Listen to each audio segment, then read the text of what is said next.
Good morning students, welcome to online class. Today let us study about vegetative propagation by artificial methods.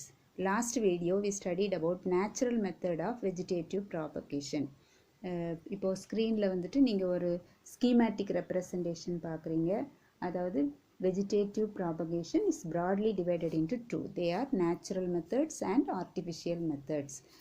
Natural method நம்ம ஏற்கனவே படிச்சிட்டோம், அதனால் நான் அதை பற்றி detail உள்ள ஒன்றும் கொடுக்கல. Artificial method again it is subdivided into two. They are conventional methods and modern methods. Conventional methods means அதாவது பாரம்பரிய முறைகள், நம்முடைய முன்னோர்களால் பயன்படுத்தப்பட்ட முறைகள், அதை இப்போவும் நம்ம ஃபாலோ பண்ணிட்டு வரோம். அதுக்கு தான் பேர் conventional method of vegetative propagation.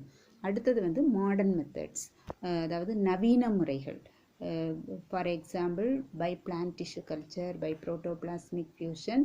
Nowadays number of plants are produced by the scientists. They are called as modern methods of reproduction. Conventional methods are again subdivided into three. They are cutting, grafting and layering. Let us see one by one. Conventional methods.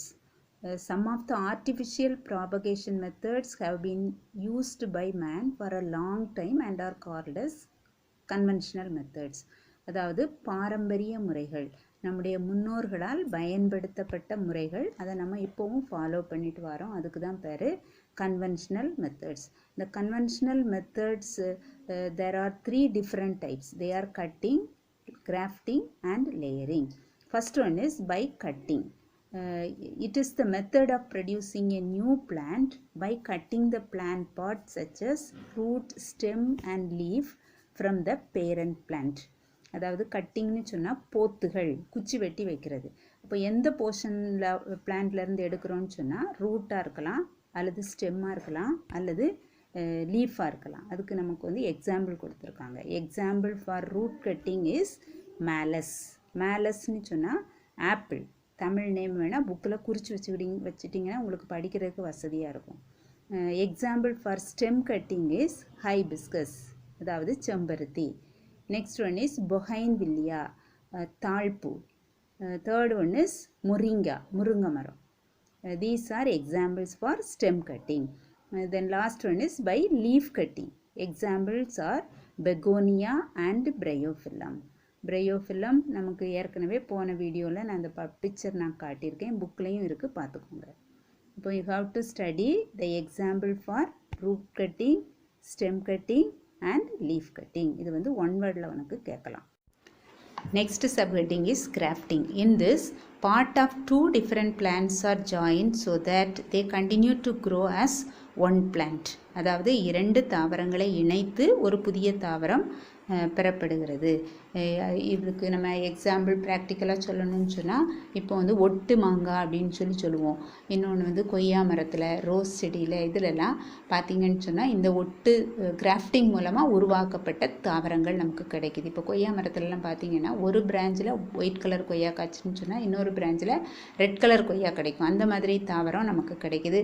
இன்னொன்று மாமரத்துலேயும் நீங்கள் பார்த்திங்கன்னு சொன்னால் ஒவ்வொரு பிரான்ச்லேயும் ஒவ்வொரு விதமான மாங்காய் காய்க்கக்கூடிய தாவரங்கள்லாம் நமக்கு இந்த கிராஃப்டிங் மூலமாக பெறப்படுகிறது. இது நம்ம படிக்கிறதுக்கு இதில் புக்கில் ஒரு 5 different types of grafting is given. இது படிக்கிறதுக்கு முன்னாடி உனக்கு 2 வேர்டு தெரியணும். ஒன்று வந்து stock, another one is scion. ஸ்டாக்னா என்னன்னு சொன்னால், the plant which is in contact with the soil is called stock. அதாவது தமிழில் என்ன கொடுத்துருக்குன்னு சொன்னால்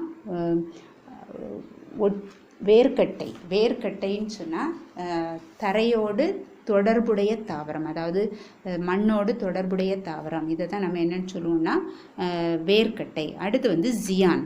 ஜியான்னு சொன்னால் அந்த plant used for grafting is called scion. அதாவது ஒட்டுதலுக்கு நம்ம பயன்படுத்தக்கூடிய இன்னொரு தாவரத்துக்கு பேர் ஜியான் அப்படின்னு சொல்லுவோம். இது வந்து அடிக்கடி இந்த 2 வேர்டும் பின்னாடி வரும், அதனால் இதை வந்து தெளிவாக படிச்சுக்கோங்க. What is stock, what is scion. Example for grafting is citrus, mango and apple. சிட்ரஸ்ன்னு சொன்னால் லெமன், ஆரஞ்சு, இதை தான் நம்ம சிட்ரஸ் ஃப்ரூட்ஸ்னு சொல்லுவோம். அடுத்து மேங்கோ, இன்னொன்று வந்து apple. There are 5 different types of grafting. Let us see one by one. First one is bud grafting. A T-shaped incision is made in the stalk and the bark is lifted. The scion bud with little wood is placed in the incision beneath the bark and properly bandaged with a tape. அதாவது but grafting அப்படின்னு சொன்னால் என்னென்னு சொன்னால் மொட்டு ஒட்டுதல். மொட்டு ஒட்டுதல் அப்படின்னு சொன்னால் அதாவது எந்த பிளான்ட்டை நம்ம ஸ்டாக்காக எடுத்துருக்கோமோ அந்த பிளான்ட்டில் ஒரு டீ ஷேப்பில் கட் பண்ணி ஒரு சின்ன போர்ஷனை நம்ம வந்து ரிமூவ் பண்ணிடணும். அதே இடத்துல இன்னொரு பிளான்ட்லேருந்து எடுத்த ஒரு மொட்டு அதை வந்து அந்த இடத்துல ப்ளேஸ் பண்ணி ரெண்டையும் சேர்த்து வச்சு படத்தில் காட்டியிருக்கிறபடி ஒரு டேப்பை வச்சு சுற்றி கட்டிடணும். அப்படி விட்டுட்டோன்னு சொன்னால் ஒரு 15 days அல்லது ஒரு 3 weeksக்கு அப்புறம் நம்ம பார்த்தோன்னு சொன்னால் அந்த மொட்டு வந்து வளர ஆரம்பிக்கும். அந்த வளரக்கூடிய அந்த பிரான்ச் வந்து இரு தாவரத்தின் பண்புகளையும் கொண்டதாக காணப்படும். இதுக்கு தான் பேர் பட் கிராஃப்டிங்.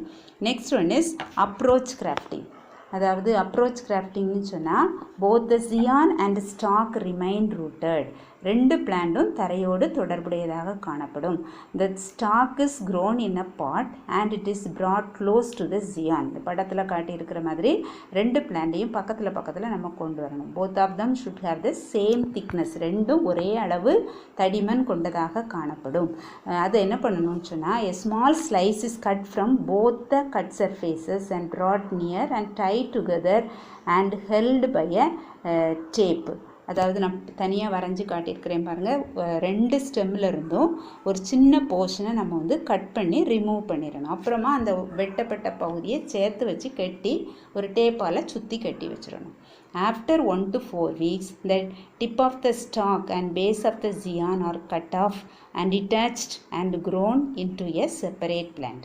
ஒரு 1லிருந்து 4 வாரத்துக்கு பிறகு நம்ம என்ன செய்யணும்னு சொன்னால் இந்த ஸ்டாக் பிளான்ட்டில் உள்ள டிப்பு நுனியையும் அதாவது சியான் நம்ம யூஸ் பண்ணக்கூடிய பிளான்ட்டில் உள்ள அடிப்பாகத்தையும் ரிமூவ் பண்ணிட்டோம்னு சொன்னால் நமக்கு ஒரு புதிய தாவரம் கிடைக்கும். இதுக்கு தான் பேர் approach grafting. Next one is tongue grafting. A scion and stalk having the same thickness is cut obliquely and scion is fit into the stalk and bound with a tape. இந்த பிக்சரில் பார்க்குறீங்க ரெண்டும் ஒரே திக்னஸ் கொண்டதாக காணப்படணும். ரெண்டையும் ஸ்லாண்டிங்காக cut பண்ணணும். சாய்வாக நம்ம கட் பண்ணி ரெண்டையும் இணைச்சி ஒரு டேப்பை வச்சு நம்ம சுற்றி கட்டி வச்சிட்டோம்னு சொன்னால் அதிலிருந்து புதிய தாவரம் உருவாக ஆரம்பிக்கும். 4th heading is crown grafting. Crown grafting அப்படின்னு சொன்னால் என்னென்னா தமிழில் அதுக்கு நுனி ஒட்டுதல் அப்படின்னு சொல்லுவோம். நுனி ஒட்டுதல் அதாவது when the stalk is large in size, scion are cut into wedge shape and are inserted in the slits or clefts of the stalk and fixed in position using graft wax. அதாவது இந்த படத்தில் பார்த்திங்கன்னா உங்களுக்கு புரியும். நம்ம ஸ்டாக்காக use பண்ணக்கூடிய plant வந்து நல்ல தடிமன் உள்ளதாக இருக்குது. சியான் வந்து பார்த்திங்கன்னா சின்ன பிளான்ட்டாக இருக்குது. அப்படி இருக்கும்போது நம்ம ஸ்டாக்கில் வந்து வெட்ஜ் ஷேப் அதாவது ஆப்பு வடிவத்தில் ஒரு சின்ன போர்ஷனை கட் பண்ணி எடுக்கணும். அதில் நம்ம சியானாக யூஸ் பண்ணக்கூடிய பிளான்ட்டை வச்சு ரெண்டையும் சேர்த்து ஒரு டேப் போட்டு கட்டிட்டோம்னு சொன்னால் அதிலிருந்து புதிய தாவரம் உருவாகும். இதுக்கு வந்து என்ன கொடுத்துருக்குன்னா கிராஃப்ட் வேக்ஸஸ் யூஸ்டுன்னு கொடுத்துருக்கு. கிராஃப்ட் வேக்ஸுங்கிறது என்னென்னு சொன்னால் ஸ்பாக்னம் மாஸ்ன்னு சொல்லுவோம். அதாவது பிரையோஃபைட்டிக் குரூப் ஆஃப் பிளான்ட்டில் உள்ள ஒரு விதமான பிளான்ட் தான் அந்த ஸ்பாக்னம் மாஸ். இது வந்து 11th ஸ்டாண்டர்ட் லெசனில் கூட பிரையோஃபைட்டில் எக்கனாமிக் இம்பார்ட்டன்ஸ் ஆஃப் பிரையோஃபைட்ஸ் அதில் வந்துட்டு இது ஒரு பாயிண்ட்டாக கொடுத்துருப்பாங்க. அதாவது இது ஏன் கிராஃப்ட் வேக்ஸ்ன்னு சொல்கிறோன்னு சொன்னால் இந்த ஸ்பாக்னம் பிளான்ட்டை நம்ம வச்சு கட்டிட்டோம்னு சொன்னால் அந்த இடத்துல அது வந்து ஈரப்பதத்தை தக்க வைத்து கொள்ளும். அதனால அந்த இடம் வந்து காஞ்சி போகாமல் அது பாதுகாக்கும். அதனால அது வந்து அதில் வந்து ரெண்டும் வந்து ஜாயிண்ட் ஆகிறதுக்கு வந்து இது யூஸாக இருக்கும். அதனால தான் இதுக்கு பேர் கிராஃப்ட் வேக்ஸ் அப்படின்னு சொல்கிறோம். அடுத்த டைப் வந்து wedge grafting. In this method, a slit is made in the stalk or the bark is cut. A twig of scion is inserted and tightly bound so that the cambium of two is joined. இந்த படத்தில் அழகாக கொடுத்துருக்காங்க. Stock பிளான்ட்டில் என்ன பண்ணுறோன்னா wedge ஷேப்பில் cut பண்ணி எடுக்கிறோம். வெட்ஜுன்னு சொன்னால் ஆப்பு அல்லது உளி அப்படின்னு சொல்லுவோம். அந்த இடத்துல கரெக்டாக நம்ம வந்து சியானா யூஸ் பண்ணக்கூடிய பிளான்ட்டை வந்து இன்சர்ட் பண்ணிவிட்டு ரெண்டையும் சேர்த்து கட்டி வச்சிடணும்.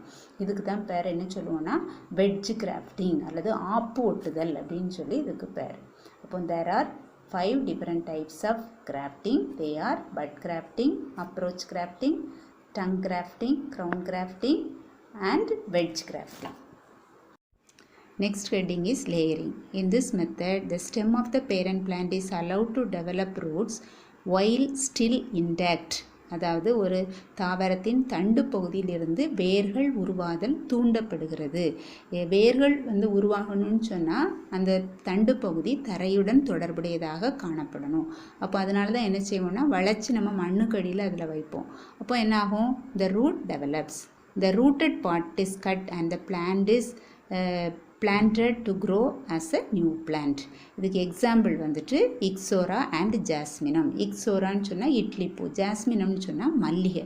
அப்போ பதியம் போடக்கூடியது நம்ம எந்தெந்த தாவரங்களில் யூஸ் பண்ணுறோன்னு சொன்னால் இக்ஸோரா, இன்னொன்று வந்துட்டு ஜாஸ்மினம். There are 2 different types of layering. They are mount layering, another one is air layering. ஒன்றா நம்ம பார்ப்போம். ஃபர்ஸ்ட் ஒன்று என்னன்னு சொன்னால் மவுண்ட் லேயரிங். மவுண்ட் லேயரிங்னா தமிழில் அர்த்தம் மண்மூட்டு பதியம். இந்த படம் நீங்கள் பார்த்தீங்கன்னு சொன்னால் உங்களுக்கு நல்லா புரியும். This method is apply for the plant having flexible branches, அதாவது வளைந்து கொடுக்கக்கூடிய பிரான்ச்சஸ் உள்ள தாவரங்களில் தான் இது சாத்தியம். The lower branch with leaf is bent to the ground and the part of the stem is buried in the soil and tip of the branch is exposed above the soil. படத்தில் காட்டியிருக்கிற மாதிரி அந்த பிரான்ச்சை என்ன செய்யணும்? மண்ணுக்கு அடியில் வச்சு அதுக்கு மேலே ஒரு வெயிட்டு தூக்கி வச்சுட்டு இந்த நுனி பகுதி எக்ஸ்போஸ் ஆகியிருக்கிற மாதிரி, மண்ணுக்கு வெளியே இருக்கிற மாதிரி நம்ம பார்த்துக்கிடணும். இப்போ கொஞ்சம் ஒரு 1 or 2 வீக்ஸுக்கு அப்புறம் என்ன ஆகும்னு சொன்னால் இந்த root emerge from the part of the stem buried in the soil. A cut is made in parent plant so that the buried part grow into a new plant.